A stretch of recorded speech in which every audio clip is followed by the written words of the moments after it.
Talk to me about superfoods, like the foods that everybody should be having in their diets. Ultra-processed food is the biggest part of our diet. It's basically science projects that are not technically food.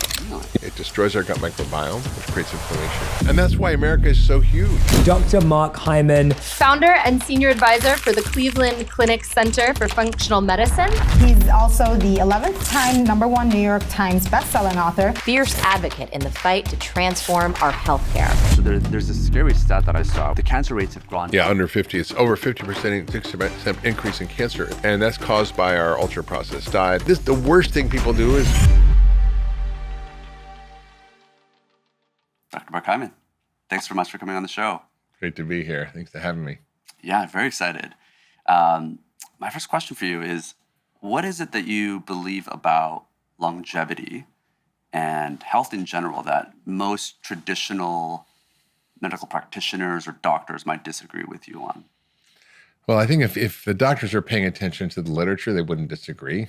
But sadly, it's hard for us to keep up, and people are focused on their particular specialty, and they really excel at that. But what's outside of it is sort of noise for them.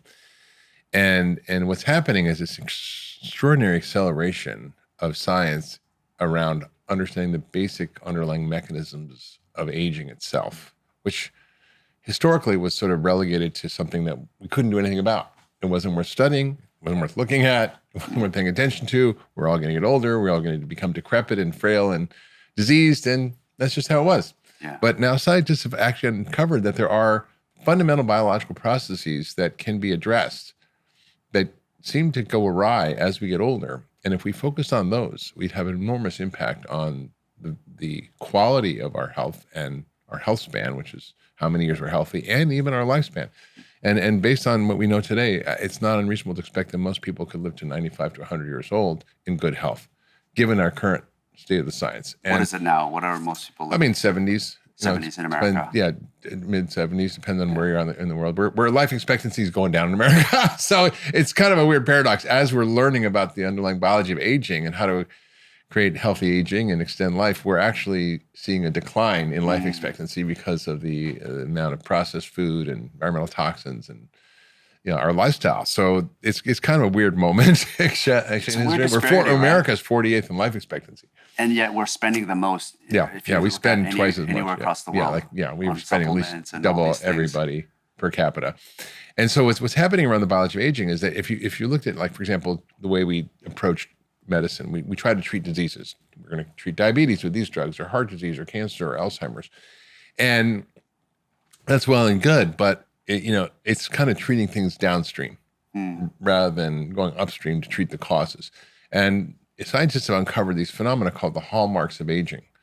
These fundamental things that break down, whether it's our mitochondria, our microbiome, it's more inflammation, or telomeres shorten, or DNA gets damaged, our stem cells get tired, we get zombie cells, we have dysregulated nutrient sensitive, which means we basically have issues around how our food is affecting us, and more. There's more things that go wrong. And so if you address those phenomena, instead of, for example, extending life by 5 to 7 years, if we cured heart disease and cancer, we just got rid of it from the face of the planet, we could extend life by 5 to 7 years. If we address the hallmarks of aging, we could extend life by 20 or 30 or 40 years, which means the average person would get to 120, which is pretty stunning. Which is possible. And so there are people that have lived to 120. 122 is the oldest. Madame Clément, she smoked, she drank wine, and she did chocolate, and I think her secret was never getting married. That's the real secret, yeah.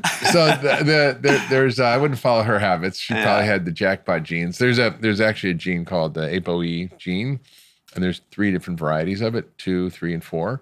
If you have a 4-4, that's a high-risk gene for heart disease and Alzheimer's. If you're a 2-2, which is very rare, I've never seen one, that's kind of the jackpot longevity gene. I have a 2-3, so I have 1-2 and 1-3. So I think I'm going to do okay. My family has a bunch of longevity in it, despite their extremely bad habits. Yeah. They lived into their 90s, which is amazing to me. You look great. What's your biological age right now? Well, I'm going to be 65 in a few weeks, and my biological age is 39. 39? Yeah, 39. It was 43, but I did a bunch of stuff, which we can talk about, over the last 2 years. As I got 2 years older, I got 4 years younger. Please tell me about that. Well, first of all, So I address the hallmarks of aging. I address those fundamental things that go wrong by upregulating my mitochondria, by helping to regulate my autophagy and muscle synthesis, and by actually optimizing my microbiome, and in actually doing things like plasmapheresis that cleared out a lot of inflammatory compounds that accumulate as you get older, and zombie cells. And I took certain supplements and certain medication actually that help sort of inhibit autophagy. Inhibit mTOR, which activates autophagy, that allows self-cleaning. So what I would say the biggest thing in answer to your question that doctors don't get is that the body has an innate healing, repair, regenerative renewal system. That in medicine, we're focused on disease, not on how to create health and how to activate our healing systems. And so that's really what I do in functional medicine. That's what we do at Function Health, which is help people understand how their bodies work and how to optimize their health and optimize function, as opposed to just treat disease, which is kind of weighed down this sort of track. And by the time that happens, it's oftentimes too late. How can you reverse all these things that have happened over centuries? Well, believe it or not, it's actually not. Even Alzheimer's can be reversed. Really? Yes. And I've had many patients who we reversed their cognitive decline. Diabetes, heart disease. I'll just tell you a quick story of a patient I had who was 66 years old. She had type 2 diabetes. She was massively overweight. Her body mass index was 46. Obese is 30. 40 is called severe obesity. Yeah. She had heart failure with an ejection fraction of 35%. For those doctors listening, it's pretty low, and meaning your heart's not pumping very well. Should be over 50. Her kidneys were failing. She had fatty liver. She had high blood pressure. She was on a pile of medications. It cost her $20,000 for the copay. She basically was on her way to a heart and a kidney transplant. And you'd say, oh, well, there's not much you can do there because, but she was on maximal, optimized medical therapy. So the best that traditional medicine had to throw at her, she had it. She was seeing the top healthcare centers in the world. And all we did was change her diet and teach her some basic lifestyle habits, because she had grown up eating ultra-processed food. It's all she knew. It's all she ate for decades, and it totally destroyed her body. And within 3 days, she was off her insulin. In 3 months, she was off all her medications. Her A1C, which is your average blood sugar, went from 11 to 5.5, which anything over 6 is considered pretty significant. And you're over like 6.5, you're diabetic. But 11, it's an algorithmic scale, so it's extremely high. You should be in the hospital with that. Sure. Went back to normal at 5.5. Her ejection fraction, again, something you don't see ever in medicine unless you know what you're doing and how to optimize the healing system. Her heart failure reversed. So her ejection fraction went from 35 to 50%, which is normal. Her blood pressure normalized, her kidneys normalized, her fatty liver went away.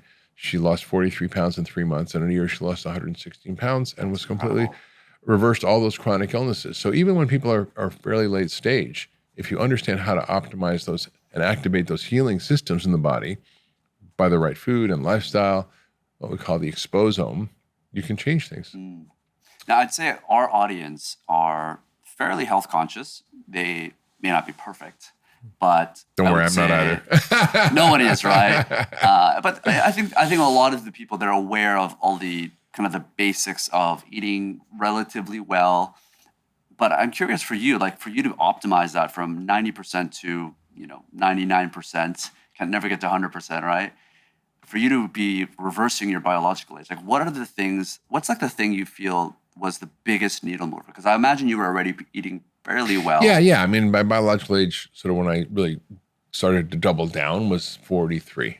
When I was 62. Now I'm 64 and it's 39.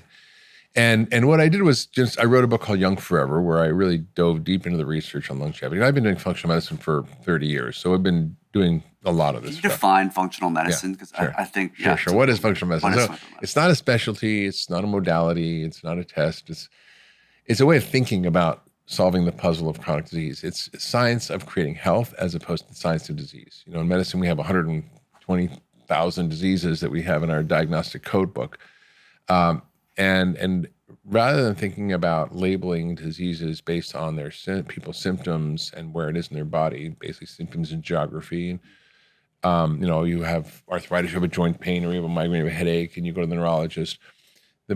The body's not divided up like that. It's an ecosystem. It's a web. It's a network. The body's a biological network, and it's made up of sort of networks of networks. And so functional medicine is really about optimizing those functional biological systems. And when you look at the hallmarks of aging, which are, it's a longevity science is kind of presented to us as sort of how the body works and how it degrades, functional medicine almost entirely maps across that. So we focus on mitochondrial function, we focus on inflammation, we focus on the microbiome, we focus on nutrition and nutrient sensing, we focus on a lot of the things that really are how we optimize our epigenome. So the way I actually help to optimize my health and reverse my biological age was focusing on the epigenetic reprogramming that we can do by various interventions. So what is the functional medicine approach? It's basically understanding how to optimize your biological system. So we get rid of the bad stuff, we put in the good stuff. The body has this innate ability to heal. So we have to kind of be very careful. Like, okay, what's the bad stuff? There's toxins, there's allergens, there's microbes, there's our microbiome that can go bad. There's poor diet, there's stress, and so forth. And there's things we're missing that we need to thrive. We need the right nutrients. We need the right whole kind of food, whole food. We need the balance of hormones that we need: light, air, water. We need movement, rest, sleep. And we need restoration, basically activating our parasympathetic nervous system. We need love, meaning, purpose. All these things are ingredients for health. And so we basically take out the bad stuff and put in the good stuff. And it can be a complicated process, but by doing that, we optimize these basic networks in the body, like the gut and the immune system and our mitochondria and our detox system and our circulatory transport system, our communication system, which is our hormones and our transmitters and cytokines, and our structural system. And so we basically approach the body as optimizing these 7 biological networks, which are all dynamically connected. And in doing that, we basically, create health. And when you do that, disease goes away as a side effect. So that's what functional medicine is really. It's a systems approach. We call it systems medicine, network medicine. There's whole textbooks written on this from academics at Harvard. It's not a fringe idea, although it's kind of marginalized in medicine because the whole economic and educational system it promotes the propagation of the current model, which is a disease-based model with fee-for-service, where the more you do, the more money you make, and not about getting better health or outcomes. Right. Yeah. Right. So it's financially, I guess, it's not as incentivized as the current kind of broken system you're saying. No, so right. People kind of shit on it, for lack of a better word. Right. Well, right now, I mean, if the way hospitals make money and doctors make money is to do more stuff, more procedures, more visits, more stuff. And so, and so, like this woman, she, my goal is to put myself out of business. She didn't need me after she learned how to take care of her body and create health. She didn't need all the medications. She didn't need the hospital visits. She didn't need surgery. She didn't need a kidney or heart transplant. I mean, thank God if we have that, if you need it, great. I've had back surgeries and I've had 2 heart surgeries for AFib, which was a genetic condition. Great. We need that stuff. But for most of the problems we're suffering from, chronic diseases are exploding. I mean, heart disease is, up over 50%, cancer is up over 100%. We've got autoimmune diseases up over 100%. We've got Alzheimer's up over 100%. We've got psychiatric disorders up over 200%. We've got, so many increases in these chronic illnesses that are really because of the things we're doing to ourselves.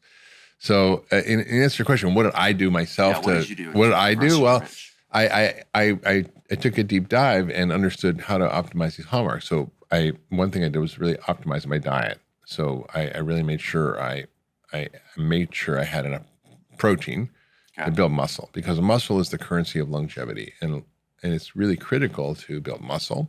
So I make sure I have at least a gram per pound of ideal body weight a day. You're 150. Yeah, and it can be like 120 to 150. So it can be 0.7 to 1, which is far. Most people are more deficient in protein. There's not like true protein deficiency. There's the way the guidelines work is, it says we should be eating 0.8 grams per kilo. This is what the dietary recommendations are, the RDA. Those are based on preventing a deficiency disease. So how do you not get kwashiorkor or marasmus, which are protein deficiency diseases that you get in the developing world? Yeah, you don't need that much. You need 0.8 grams per kilo of ideal, right? But if you want to build muscle for longevity, you need more. And especially as you get older, you need more. And so I added that in. I also added more strength training in, which is really important. And then I also did a number of things to help optimize my various systems. So, for example, I did a lot of treatments, for example, like plasmapheresis, which is a blood cleaning process. I did exosomes. I did rapamycin, which is a drug that I don't recommend for everybody, but it's a drug that inhibits this pathway called mTOR that causes autophagy or self-cleaning. So the body has a self-cleaning recycling process. And that if we eat all the time, we do all these things, we don't get it. And so the data is pretty good on this one as a molecule, one of the few molecules. Supplement you take? Or no, it's a medication. It's a medication. Yeah, it's used in cancer treatments. It's used in immune suppression therapies for transplant medicine. It came out of Rapa Nui, which is an Easter Island, where they found this compound, and they thought it was an antifungal that worked well. They call it rapamycin because it's like erythromycin or something. And then they found it had immune suppressing properties when taken at high doses. But taking it at low doses intermittently, it actually helps to activate this autophagy process. It inhibits this pathway called mTOR, named after this compound, mammalian target of rapamycin. That's what mTOR is. And a lot of people in the longevity space say, oh, we want to inhibit mTOR all the time, so we want to be vegan. That's the problem, because it's like anything. You need to breathe in, you need to breathe out. You need to be awake, you need to be asleep. It's like you need all of the balance. And so you need to both have autophagy and you need to induce muscle synthesis. Because if you don't have muscle protein synthesis, you're going to actually lose muscle and have become sarcopenic as you age, and that's a disease of muscle loss. And the idea is that older people, you want to intake more protein because it's harder for, as you get older, to absorb that. Yeah, there's something called anabolic resistance, Yeah. which is where you need more protein and more exercise to build the same amount of muscle. So it's just harder. And there are emerging therapies like follistatin gene therapy, which can activate that. So there's a lot of kind of cool stuff coming around the pike. Right. Yeah. So I've done a lot of those kinds of things. I've taken a number of supplements that, based on the literature, I think are promising and have, the risk benefit ratio for me is there. So, for example, I take high levels of quercetin in the form of Himalayan tartary buckwheat, sprout powder, which is a great source of sort of bioflavonoids and phytochemicals, one of the richest sources of phytochemicals in the world. Yeah. And quercetin has been shown to reverse biological age in studies at the Mayo Clinic. I also take something called urolithin A, which is a compound that activates mitophagy, which is self-cleaning of the mitochondria. And this is a compound that comes from pomegranate that usually, if you have healthy bacteria in your gut, can turn that compound called ligotannins from the pomegranate into something that's called a postbiotic. You've heard prebiotics and probiotics. Yeah. Postbiotic is something the bacteria produce, a molecule that then you absorb and then has biological effect. So what it does is it reduces inflammation, increases muscles protein synthesis. It actually activates mitochondrial cleaning and autophagy. It actually also increases your exercise performance without even increasing your exercise. Oh, really? Yeah, so it's really cool. And you pair that with fasting? Do you do intermittent fasting? I do probably. I usually know every 12 hours is just minimum. Everybody should do 12 hours. I mean, that's like, if you do, eat dinner at 6, you can eat dinner at breakfast at 6 in the morning. If you eat dinner at 6, you can eat breakfast at 8. That's a 14-hour fast. Most of us should be doing that. That's just give your body time to clean up.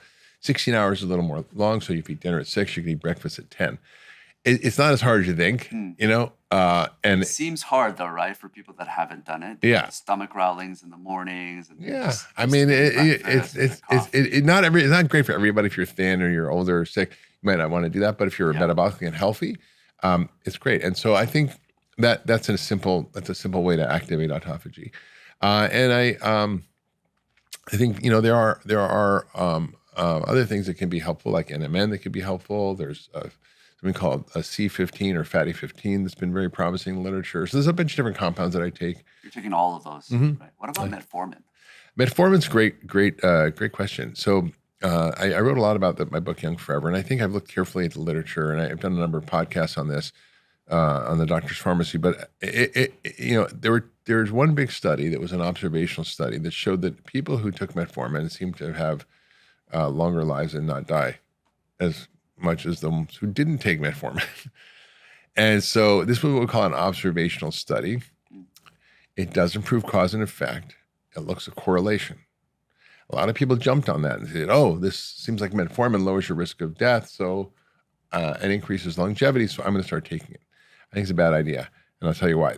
Because there was a lot of fundamental problems with that study from a design perspective. And I can kind of go into all that, but I'll spare your audience the details. But just there were flaws in how they were looking at the data and how they selected for patients, and so it was kind of not that strong. A number of years later, there was another study published. There was a twin study, and it was a much better designed study. And it showed the opposite. It showed that those who took metformin actually died younger. So you got two studies that were competing. And then Nir Barzilai wanted to do a study called the TAME trial, targeting aging with metformin. It was going to be a large multi-center, multi-thousand person study over many years to look at the effects and prove once and for all whether or not it worked or not. Unfortunately, it wasn't funded, so it's not being done. So or maybe never have the answer. But there's some fundamental problems. It does activate one of the longevity switches. And so, in my book, I talk about these 4 pathways that are part of the nutrient sensing system. And this is food is the biggest driver of aging. The crappy process. That's like if you're focusing on anything. Yeah, if you're focusing on anything, food is going to take care of most of the stuff if you do it right. So there's 4 longevity switches, what I call longevity switches, that are part of this dysregulated nutrient sensing. One is insulin signaling, which is overactivated because of the amount of sugar and starch we eat. 2 is mTOR, which is overactivated because we eat all the time and, and don't take a rest from eating. And those are detecting too much stuff, too much sugar, too much protein, too much sugar and protein for mTOR. Then there's AMPK and sirtuins. AMPK and sirtuins detect low nutrient states. So if you're hungry or starving, they get activated. And they do all these beneficial things that actually activate longevity systems in your body. And so AMPK is activated by metformin. That's how it works. And it helps with insulin resistance. It helps with autophagy. It helps with inflammation. It does a lot of things. One of the things it does, though, is inhibit something called mitochondrial complex 1. Now, mitochondria are the little factories in your cells that make energy. They're one of the things that is common to all disease of aging. When your mitochondria start just becoming dysfunctional, you get heart disease, diabetes, cancer, dementia, you name it. Weakness. Metformin was accelerating that. It inhibits the mitochondrial function. It's called mitochondrial complex 1. And that is a problem because when they did a randomized controlled trial, and this is actually a study where you can prove cause and effect, they took a placebo and exercise training, strength training, and metformin and strength training. The metformin group did not build muscle, and despite the exercise, and the placebo group was able to build muscle. And so for me, that's a big flag. Yeah. And when you look at other data, for example, the diabetes prevention trial, which was many years ago, 20 plus years ago, they found that metformin did reduce the progression to diabetes by about 31% in pre-diabetics, which is okay. But if you use lifestyle, it was 58%. So basically, and it was a crappy lifestyle intervention because at that point in time, low-fat diets were thought to be healthy. Yeah. And so they were eating high-carb diets, which is the worst you could do for diabetes. And yet they still did better than the metformin. So I can tell you that no amount of metformin is going to reverse type 2 diabetes. Diet will do that, like in this patient I told you about. So I'm not a big metformin fan. Yeah. I think there's some problems with it, particularly around the mitochondria. There are benefits to it. And for some patients, I will use it who are diabetic or need a little help. But I think long-term, it's not going to be a big player. Right, because that's what it was intended for, right? For diabetes. Yeah, it was a drug that's developed in 1957. It's been around forever. Yeah. It's a pretty safe drug. But I think this mitochondrial thing in aging is key because if your mitochondria are not well functioning, you're going to age faster. And they're one of the things that we lose function in as we get older. It's one of the hallmarks of aging. And so a lot of the things that I've done are mitochondrial therapies, right? So strength training, taking a protein, taking various compounds that help activate mitochondrial health, like urolithin A. Those are the things that really work. So metformin would have literally done the opposite of that. Right. If Right. people didn't actually study. That's so interesting. So this is why it's so important that people don't take the studies at face value. You have to know how to analyze That's right. these studies, which is so confusing. Yeah, it's hard. Yeah, it's hard. I mean, now, I think you just throw a study in ChatGPT and you can say, hey, please, analyze the study for me. I analyze the methodology, the validity of the study. Was there proper sample size? You can sort of check for biases, and it'll be pretty good at helping analyze the data. I should do Give that. me a summary of it. It's actually kind of cool. Yeah. You can say giving me, 8th grade or medical school level or whatever you want. It's kind of cool. So I think that's going to help people understand stuff. But I do think that, we're in this exciting moment where the science is accelerating so fast, but medicine is not. And what we're finding is, Sean, is that in Function Health, when we're doing this deep testing, when we look at metabolic health and we look at all the biomarkers that have to do with aging, it's frightening to me as a physician to see in a health board population, we have about 100,000 members now, in the first year and a half. And, over 96% have sort of small LDL particles. 96%? And too many LDL particles, which is a sign of poor metabolic health. They have 53% have high ApoB, which is a marker of poor metabolic health. And what do I mean by poor metabolic health? I mean, you're somewhere on the trajectory from prediabetes to type 2 diabetes. So insulin resistance starts, then it becomes prediabetes, then it becomes type 2 diabetes. But there's a continuum, and we can pick that up.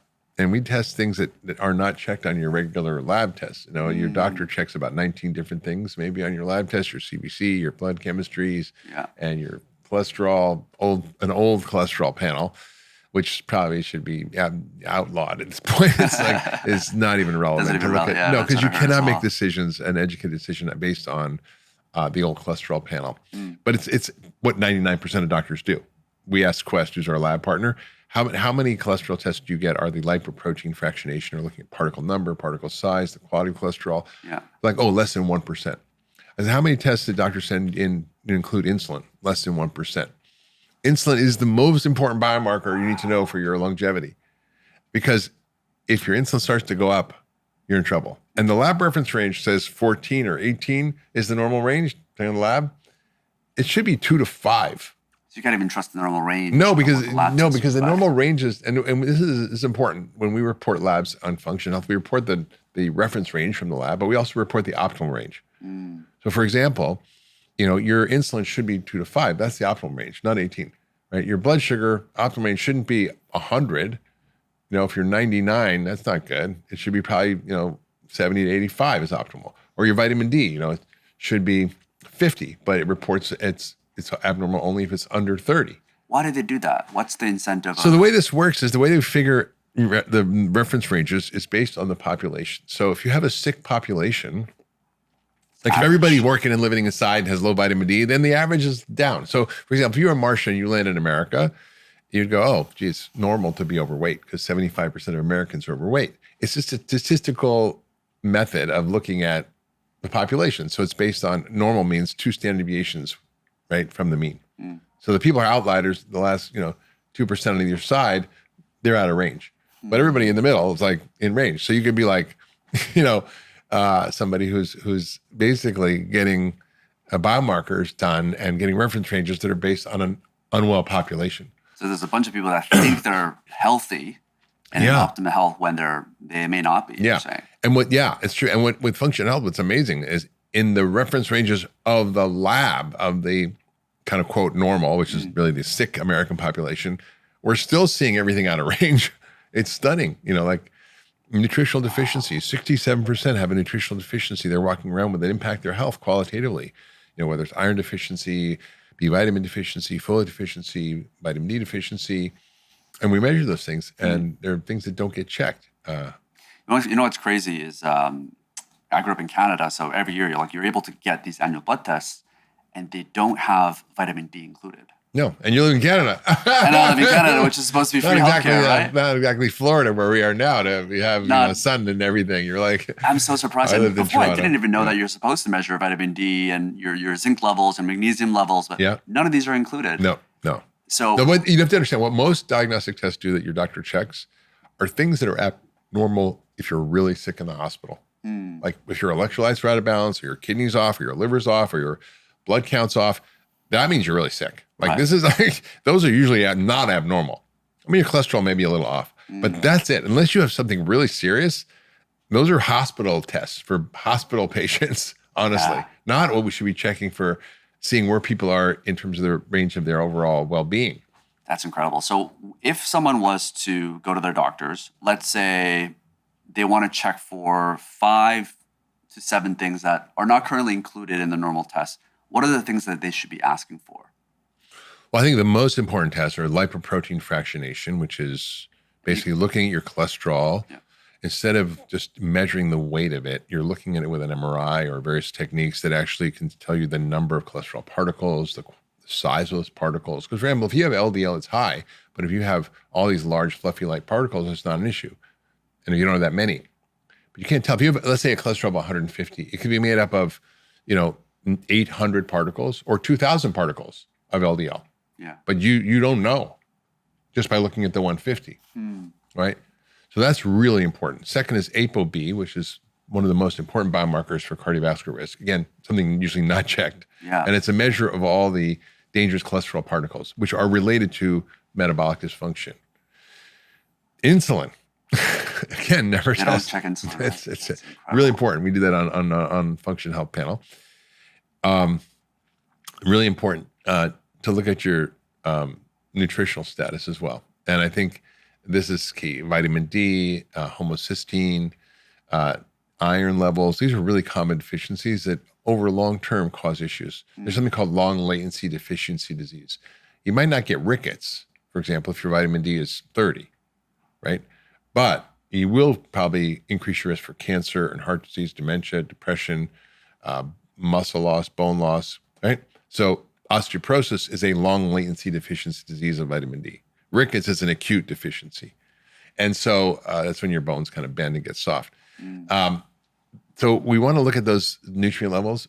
We also want to make sure that you're looking at your hormones. I mean, for example, thyroid is really almost never checked.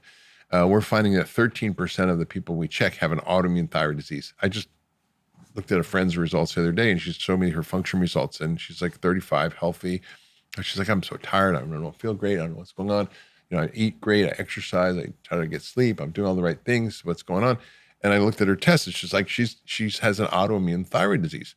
Now, her typical TSH thyroid was kind of in the quote normal range, but it was at the high end. So to me, it's not quite normal. Yeah. It's not optimal. Yeah. And she had these thyroid antibodies, and she had vitamin D deficiency, and she had iron deficiency, and she had zinc deficiency. None of those were barely any of those were being so checked. Of course she was having these symptoms, and they're all fixable. That's the thing. They're all fixable. And what's beautiful about Function Health is we provide not just the data, but we provide the deep insights based on the scientific literature, based on understanding how to create health, based on insights from top leading physicians around the world to give you a roadmap of what it means and what to do about it. That's the problem, right? It is, again, like I think what you guys are doing with Function Health is incredible. For people that may not have access to that, even if they have the data of ApoB and all of the levels, it's hard to analyze it, right? Like for them to actually make sense of it, unless because the doctors are not the ones. Well, they might not know. They may not even know. A lot of the doctors are getting function results, and they get like a little flustered because they don't know what a homocysteine is. Yeah. They don't know how to identify and measure, like, what does it mean when your insulin is X or Y level, or how to interpret a lipoprotein fractionation panel, right? Because these are not stuff that they do, right? And so that's why the content within Function is there for providing guidance for you about what it means and how to understand it in the context of your health, and what actions you can take from a lifestyle perspective, from a self perspective, when you might need further testing, when you might need, medication. For example, it's some guy's a 35-year-old guy who's super healthy, eats great, exercises. He has a genetic lipid disorder, and his lipids were just scary as, F. And we said, you need a heart scan. So we did a AI heart scan, and he's 35, and he's got heart disease. And I'm 32 right now. And thank God we found it, because then he now can get treated. Yeah. Right? So he wouldn't have known that. And he probably would have had a heart attack at 50 years old and could have died. Talk to me about, so there's a scary stat that I saw, which is from 1990 to 2019, that the younger demographic, I forget exactly what age it is, but the cancer rates have gone up. Under 50. It's over 50% increase in cancer. It's the fastest growing cancer age group is under 50. What explains that? Like, is it because so a lot of it's colon cancer and other breast cancers, and this is not mysterious. Like You're like, oh, why is this happening? Yeah. It's very clear. When you look at the cause of cancer, it's a metabolic disease primarily, and also caused by environmental toxins. Insulin resistance is the driver of most cancers.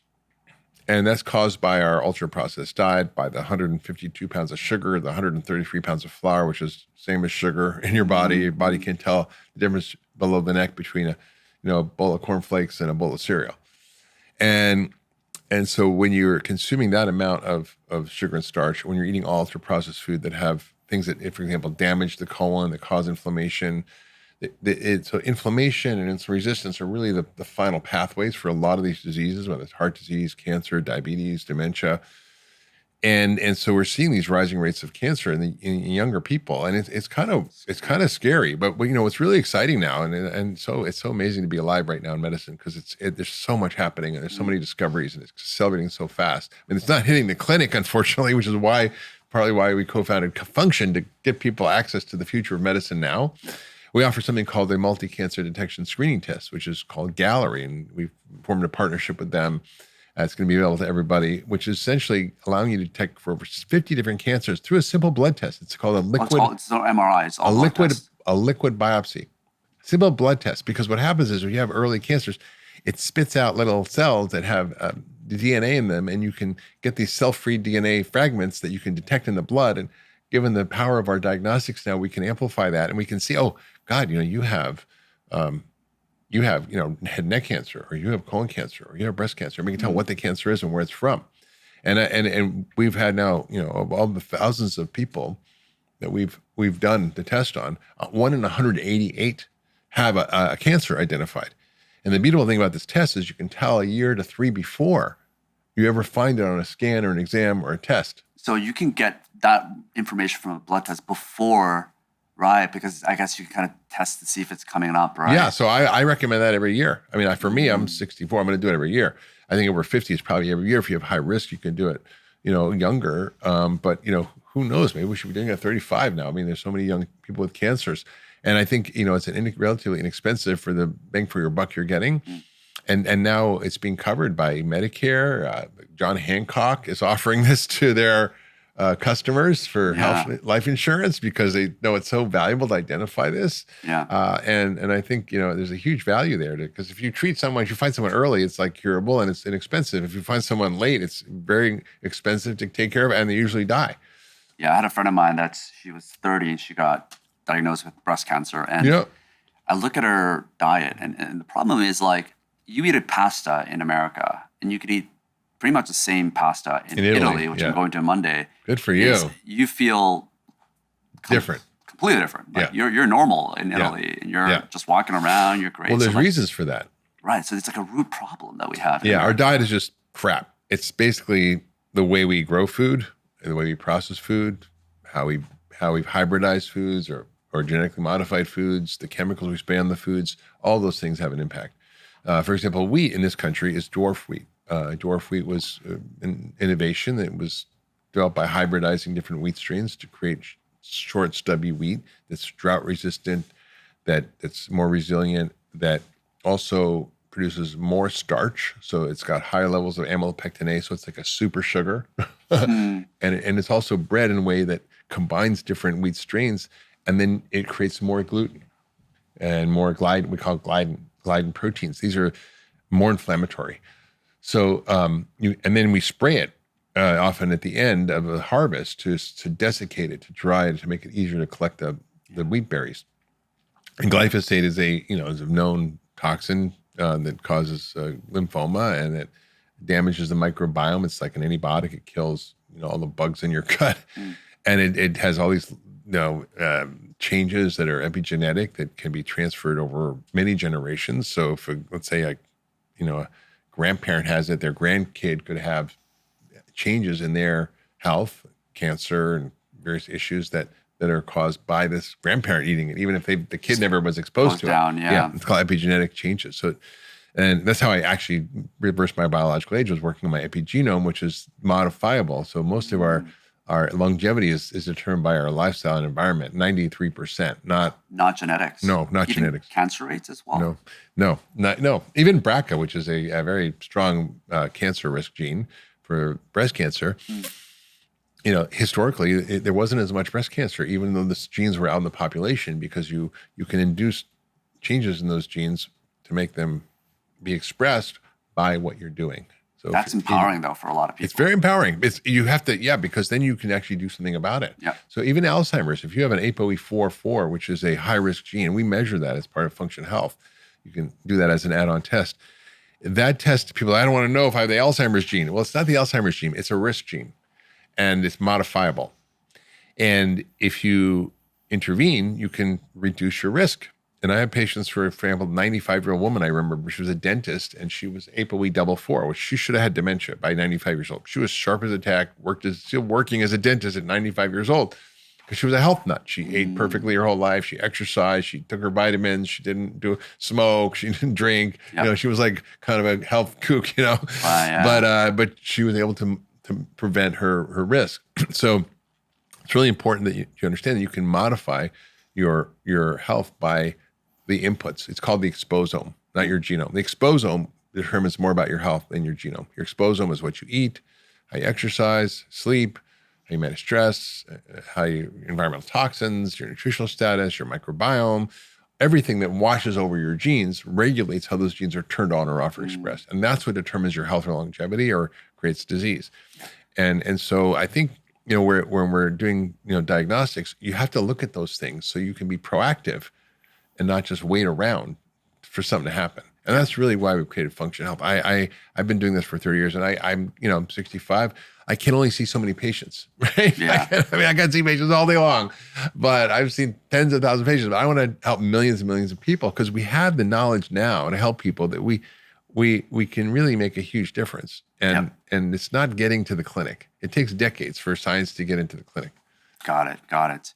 You mentioned lifestyle factors as in foods particularly. So talk to me about superfoods, like the foods that everybody should be having in their diet that can make kind of this massive impact for them. Yeah.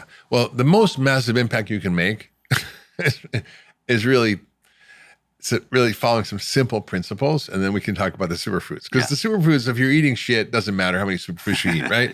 So ultra-processed food is the biggest part of our diet. It's 60% of our diet, 67% of kids' diet. So what the heck is ultra-processed food?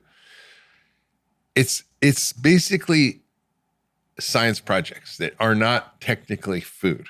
Technically, food, based on the Webster's dictionary definition, is something that helps the whole health and growth and development of an organism. These don't. They cause the opposite. So it's made from commodity crops, wheat, corn, and soy. These food products are then deconstructed in the science lab, broken down into different molecular products that don't resemble the original thing. Then they're reassembled into all sorts of sizes, colors, and shapes of chemically extruded food-like substances that have properties that dysregulate our biology in massive ways. It destroys our gut microbiome, which creates inflammation. It drives insulin resistance and prediabetes. It dysregulates our appetite. So NIH did a study looking at giving the same group of people for 2 weeks a whole foods diet versus an ultra-processed diet. When they eat the ultra-processed diet, they ate 500 calories more a day. Now, it might sound like a lot, but in a week, that's 3,500 calories. That's a pound of weight gain. 52 weeks, that's 52 pounds of weight gain in a year. And that's why America is so huge, Slowly compounds. Yeah. I mean, and so it's because it dysregulates our brain chemistry, our hormones, our metabolism, our microbiome. So the most important thing you do is don't eat that crap. Eat real food, whole real food. Your grandmother could recognize that she wouldn't know what a Lunchable was or a Go-Gurt. Don't eat that. What about the middle lines, right? Because you have all these health bars that are coming out that have zero sugar. Yeah, be careful. So my rule is if it has a health claim on the label, it's probably bad for you. If it says low fat or high fiber or low sugar or whatever, or this phytochemical in it, it's usually crap. So just avoid. So not always true. There's some great products out there that are somewhat processed. So processed itself is not bad, right? Sauerkraut is processed food. Yogurt's processed food, right? There's processing we've done, but there's, canning is processed food, right? Can of salmon or sardines or can of tomatoes is processed food. That's okay. Frozen berries, that's processed food. But that's whole real food that you can recognize. It's modified a little bit. And we've been doing that for thousands of years to preserve food or to modify it for consumption. Cooking is processing, right? But it's this weird ultra processed science project that we're talking about. So eat real food. That's number one. Number two, don't eat starch and sugar at the quantities we're eating them. They're recreational drugs, right? Want it a little bit? Fine. Like you have a can of soda, a 20-ounce soda. That's like, 14 teaspoons of sugar. You wouldn't put 14 teaspoons of sugar in your coffee. Put a teaspoon of sugar in your coffee. That's fine. But don't have 14 teaspoons of sugar. And we don't have any clue about how much we're consuming because it's just hidden in everything.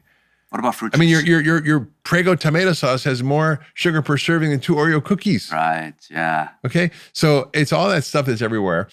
And so get rid of that. And then the next is, you want to increase phytochemicals. And we'll talk, these are the kind of superfoods. These are colorful fruits and vegetables. So you want to make that the staple of your diet.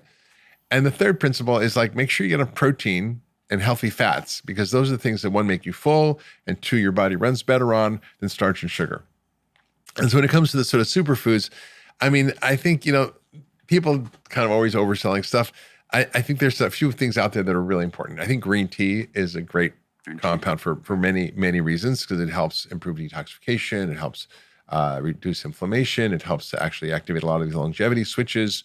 I think quercetin is another powerful food. That's the Himalayan tartary buckwheat I talked about. You can take quercetin as a supplement, or you can take it. I like take it. Yeah, I think the pomegranate stuff is great, but often people can't convert that because they don't have the right microbiome. So urolithin A is great. I think the broccoli family, critical. A lot of the sulforaphane, glucosinolates shown for longevity, for cancer prevention. So there's a lot of stuff to do that you can kind of, based on the science, kind of optimize. So I think there's other things like curcumin, which are also really important. And you look at the longevity data and just the basic science data on these things. They're I'm very optimistic about them. Yeah. And they're just things you can add and make curry and have more pomegranate and do simple things like that. Or you can take them as supplements. What are your thoughts on fruit juice? Because fruits are healthy. So fruit is fine, but don't eat fruit juice. Why is that? I mean, just like sugar. It's just you can eat an apple, but you're not going to eat 10 apples, right? But you need 10 apples to make it a glass of apple juice, and it turns to sugar in your body, absorbs quickly. So you don't want to have liquid sugar calories. I mean, if everybody listening could do one thing, it's don't drink liquid sugar calories. Just don't do that, because it's the worst thing you can do. Even green smoothies where you're putting broccoli that's or fine. spinach. That's sugar, right? Okay. So if you're putting, like, you can throw an apple in there, probably it's fine. Right. If you have, I do that. I make a green smoothie, throw in cucumbers and spinach and whatever. Throw in ginger, lemon, whatever. Throw an apple in there, fine. Put in the Vitamix and drink it, no problem. Plenty of fiber. It's going to be fine. It's when you concentrate juices like orange juice or apple juice or grape juice or whatever, pineapple juice, it's just it's like drinking a soda, but with a few more vitamins in it. Got it. So what is the main difference, that the fiber content that's inside of it's in a matrix, right? So when you have an apple, it's in a whole matrix of the food, which is got fiber and other compounds in it. But when you squeeze out and just get the juice, you're just getting just the sugar. So if you want sugar cane, fine, chew on the sugar cane all day long. Yeah. Right? If you want corn, have corn on the cob. Don't have high fructose corn syrup. I heard the story of orange juice and how that came about. It was actually by this copywriter named Albert Lasker. Have you heard of it? So this idea of they were selling oranges. I think it was in San Diego or San Jose, something like that. And then they were having trouble because there wasn't enough demand for these oranges. So they hired this guy, Albert Lasker. Yeah. And his whole idea was what if we combined, if you think about it from a volume perspective, what if we combined 12 oranges and put it into this one glass? You can sell all of these 12 and just allow people to drink it at one go. It's faster. You don't have to hold all of these 12 oranges. Yeah. And it just sold I know, it's crazy. From there. I mean, that's the thing. If you eat real food, I mean, the problem with ultra processed food and things that are, high sugar like that, you just overconsume them. Yeah. And when you look at the data on this, it's not that hard. Nobody's going to eat 12 avocados, right? But you could eat 12 chocolate chip cookies, right? Yeah. No one's going to eat like 3 or 4 or 5 8-ounce steaks, but they can eat a sheet cake. So that's the problem. If you eat real food, your body will naturally figure it out. Yeah. So I always say it's more important to focus on what you eat than how much you eat. I never count calories. I never tell my patients to count calories, measure their food. I said, if you eat the right food, you're going to be full. You eat protein and fat, and especially before sugar. I mean, the worst thing people do is eat sugar for breakfast. It's the worst thing that's been propagated on the American public and globally, which is cereal, bagels, muffins, pancakes, waffles, French toast. I mean, the worst possible thing you could do is eat sugar for breakfast. Yeah. You will become hungry later in the morning. You'll become pre-diabetic. You'll gain weight. You'll eat more throughout the day. Start the day with protein and fat. I'm glad you said like avoid sugar, but then you said bagel, cereal, because most people don't associate sugar with bread or bagels. So the way your body works is glucose raises your blood sugar. Sugar is actually a mixture of fructose and glucose, half and half. So the glycemic index, which is how much a particular amount of food raises your blood sugar, is about 80. For white bread, which is the sort of standard, it's 100. So basically, eating bread raises your blood sugar more than sugar. And so that's what drives insulin resistance and prediabetes and diabetes and all the cascade of aging phenomena. If you, I had a friend, Jorge Plutsky, who's the head of preventive cardiology at Harvard, and he said, if you take a group of 100-year-old people and they had to have one thing in common, he said, what would it be? I said, what? He said, they would be insulin sensitive. If they had clean arteries, they were super healthy, they would be insulin sensitive. And the problem is, from an evolutionary perspective, many of us evolved where, we needed to be able to store fat quickly when we needed to. So if we came across something sweet or sugary like berries or honey and we ate it, it would store fat. So for example, bears, they hibernate in winter, then they wake up, then they eat salmon at the beginning of the year, protein, fat. They don't gain that much weight. Summer comes, later summer, and the end of the summer, they get the berries. They start going for the berries. They eat berries like mad. They gain 500 pounds. What? They gain 500 pounds. They become diabetic, hypertensive, basically, and then they go to sleep, and they feed off that all winter. Wow. The body has is designed to store belly fat as a storage depot for when times are scarce. But we don't have scarcity. We just keep eating all winter, right? And so that evolutionary adaptation has become the thing that's killing us. So some people are more affected by this. If you're Native American, if you're African American or African, if you're Asian, if you're East Indian, if you're Asian, and this is a problem. Even Asians at lower weights and East Indians at lower weights get prediabetes or diabetes. If they just get this little kind of pudgy middle, they don't have to be obese. They can have a normal body mass index, but they kind of get belly fat. And that belly fat is what's driving this problem. Interesting. I didn't know that. Talk to me about testosterone and how testosterone, particularly for men, impacts longevity. Even for women. For women as well. Of course. Women have testosterone and men have testosterone. We both do.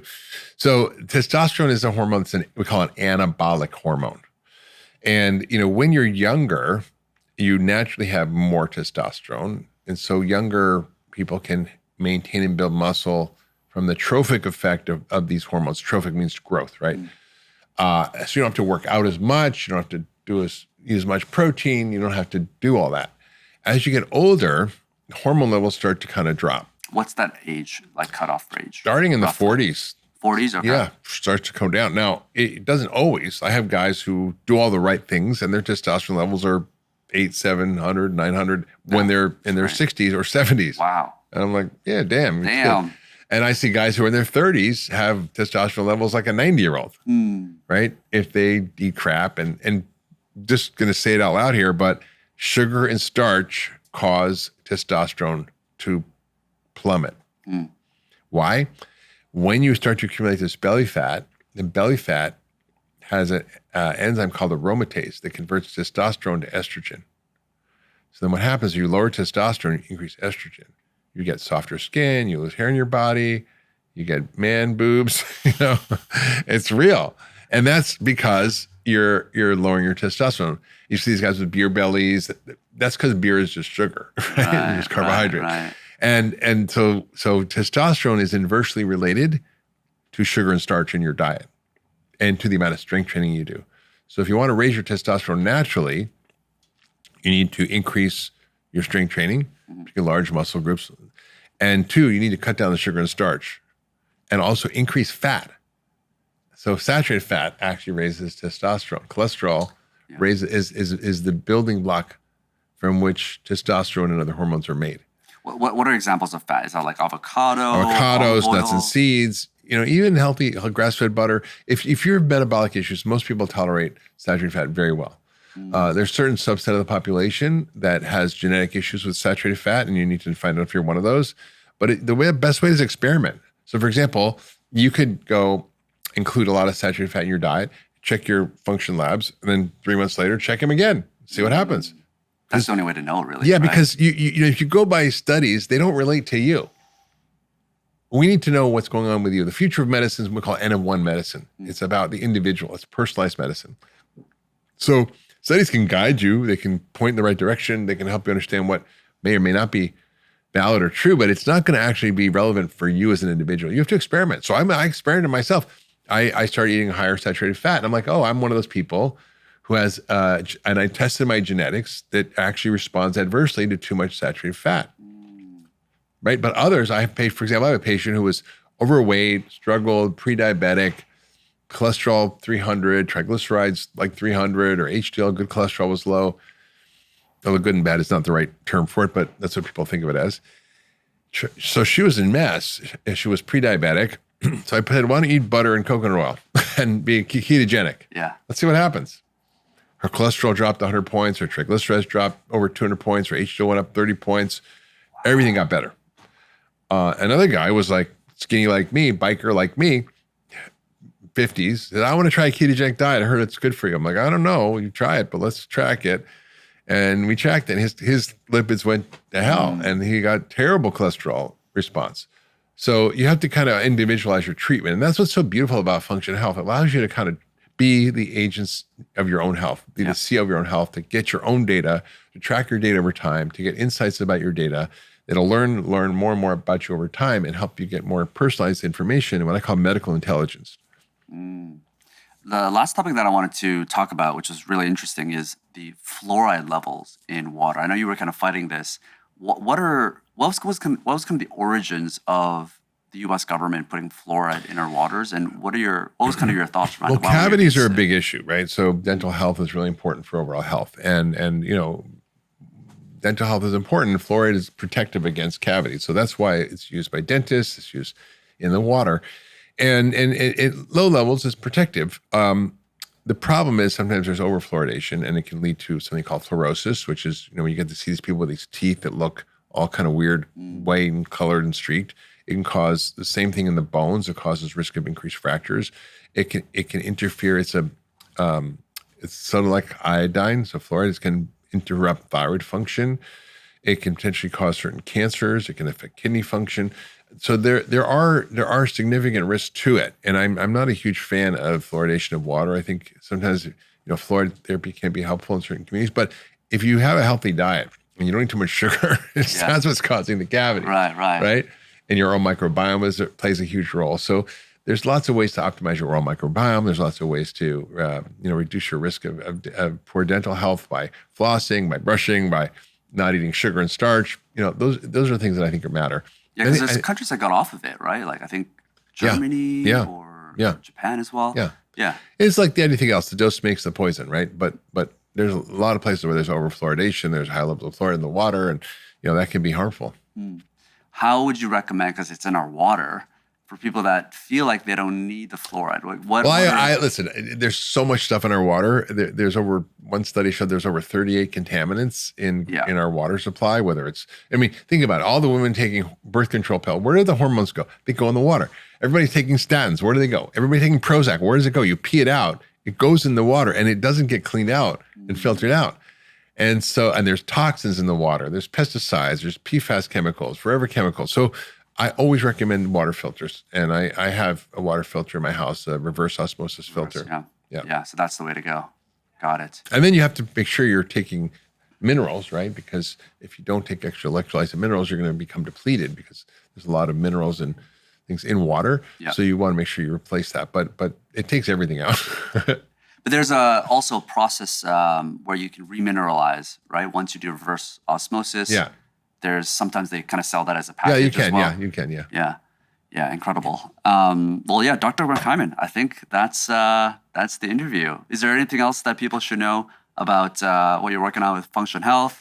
Anything around your podcast, your book? Yeah, thank you. Well, yeah, I mean, I think Function Health to me is one of the most exciting things I've ever done because it basically synthesizes all the work I've done over 30 years to bring the science of creating health to people. Gives them the ability to do over 110 biomarkers in their initial test and another 60 half a year. And it's like $1.37 a day for a year, less than you spend probably on coffee in a day. And it gives you the ability to be the CEO of your own health and empowers you with far more data and information than you're going to get from your healthcare system. It's going to help you identify subtle changes that make a huge difference over time, or big things that may be going on that you don't know that you can fix. We've found people with brain tumors. We've found people with all sorts of issues that save their lives. So it can be just, I feel like crap and I want to feel better and there's things I can tune up, or it could be, I've got a serious issue and I got to go get treated because we discovered this. So I'm really excited about the future of this because I think it's going to disrupt healthcare. I think it's going to empower people to have more agency over their health. You see you wearing an Oura ring. People want their data, but why just go skin deep? You shouldn't have to go through the health insurance company and the doctor. And the panel, if you went to your regular doctor, insurance is like $15,000. Yeah. But you can get it for $4.99 a year membership. And it's a pretty exciting thing. And I also, excited about the changes in medicine and science that allow us to start to, help people understand what's going on and optimize their health in ways that they never had before. And so that's really what I've done is sort of pour all this into Function Health. And obviously people can find me on social media, Dr. Mark Hyman. My podcast is The Doctor's Pharmacy. I'm going to be changing the name to The Dr. Hyman Show. But it's exciting. Yeah, big, lot of content on there. Website, drhyman.com, where I have a lot of free education and content. So, my God, I'm so inspired just by your energy at the age of 38. I mean, I don't know how you do it, Dr. Hyman. 39. It's incredible. Well, thank you so much for being on the show. Thanks, and I encourage everybody to check it out. We'll have all the links down below. Thank you. Perfect. Great. Thanks for having me.